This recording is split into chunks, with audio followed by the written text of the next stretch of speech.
सास नंबरी, बहू 10 नंबरी। पूरे घर में मालती देवी का हुक्म चलता था। अपनी बड़ी बहू को वो टीवी के रिमोट की तरह कंट्रोल करती थी। चलो, देर हो रही है। 12 बजे से पहले लड़की वालों के यहाँ पहुंचना है। हाँ हाँ, चलती हूँ। मैं तो भगवान से बस ये दुआ कर रही हूँ कि जिस तरह मेरी बड़ी बहू मेरी मुट्ठी में है, उसी तरह मेरी छोटी बहू भी मेरे इशारे पे नाचे।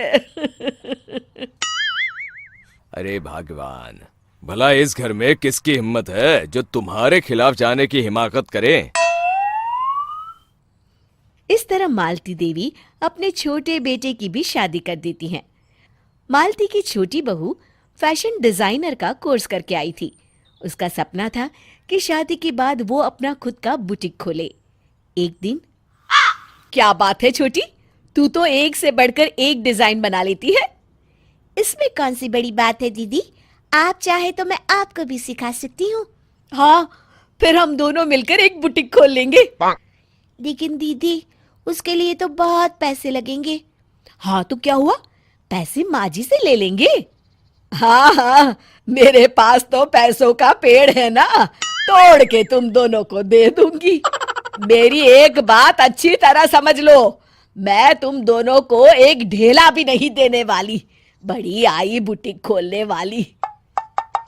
ये आप क्या कह रही हैं माँ जी?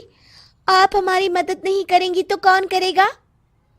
अरे अगर बुटीक खोलने का इतना ही शौक है तो अपने माँ बाप से पैसे क्यों नहीं मांग लेती? मेरे पैसों पर क्यों आंख गड़ाए बैठी हो तुम दोनों? इस तरह अपने इरादे स्पष्ट करके मालती देवी वहां से चली जाती है। अरे ये क्या दीदी, माँ जी तो साफ मुकर गई। अब हम क्या करेंगे? तू चिंता मत कर, बुटीक तो खुल के ही रहेगा। कहते हैं कि घी जब सीधी उंगली से नहीं निकलता तो उसे उंगली टेढ़ी करके निकालना चाहिए। माँ जी अपने आप को समझती क्या है? पूरी सोसाइटी जानती है कि माँ जी ने अपनी सास को घर से निकालकर उनकी दौलत पर कब्जा कर लिया है। हाँ दीदी, अब तो जैसे को तैसा करना पड़ेगा। फिर दोनों बहुएं मिलकर एक साजिश रचती हैं।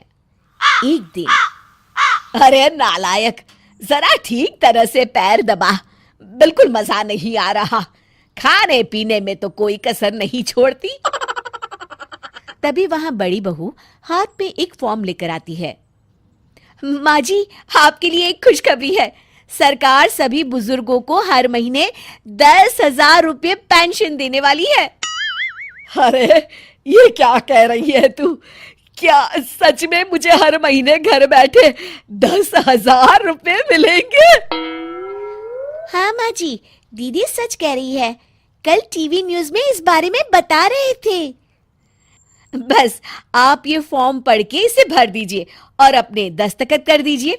मैं इन्हें ले जाकर जमा करवा देती हूँ। अरे नालायक, बड़ी कामचोर है तू।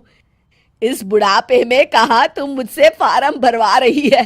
खुद ही भर ले, मैं दस्तखत कर देती हूँ। ठीक है माँ जी। फिर बड़ी बहू बड़ी चालाकी से फॉर्म के पन्नों के बीच प्रॉपर्टी के पेपर छिपा कर रख देती है और उन पर मालती देवी के दस्तखत करवा लेती है। कुछ दिनों के बाद मालती देवी अपने पति के साथ 2 दिनों के लिए अपने एक रिश्तेदार के यहाँ जाती है। दूसरी तरफ दोनों बहुएं पूरे घर पर अपना कब्जा कर लेती हैं। मालती देवी जब अपने रिश्तेदार के यहाँ से लौटती हैं, तब अपने कमरे में ताला लगा देख आग बबूला हो जाती है। अरे नालायको, मेरे कमरे में इतना बड़ा ताला किसने लगाया है? माँ जी, ये कमरा तो मैंने अपने बेटे रोहन को दे दिया है और आज से आप बाहर कोने में जो छोटा कमरा बना है ना, वहां रहेंगी। अच्छा, मैं उस सड़ेले कमरे में रहूंगी है? तेरी ये कहने की हिम्मत भी कैसे हुई? और मेरी इजाजत के बिना मेरा कमरा देने वाली तू होती कौन है? लगता है तू भूल गई, इस घर की मालकिन मैं हूं। तभी वहां छोटी बहू आती है। अरे माँ जी, आप इस घर की मालकिन नहीं है। अब इस घर की नई मालकिन हम दोनों बहुएं हैं। ये देखिए, इन प्रॉपर्टी के पेपर पर आप ही के दस्तखत है। अरे भाग्यवान, ये तुमने क्या कर दिया? दस्तखत करने से पहले एक बार ठीक से पढ़ तो लेती।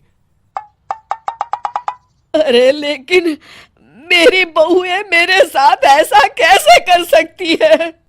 अरे तो इसमें कौन सी अचरज की बात है? तुमने भी तो अपनी सास को घर से बाहर निकाल दिया था।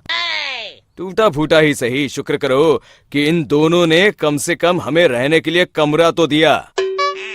तुमने तो अपनी सास को वो भी नहीं दिया था। आज समझ में आया, जैसी करनी वैसी भरनी। चलो, अपना सामान उठाओ और चलते हैं।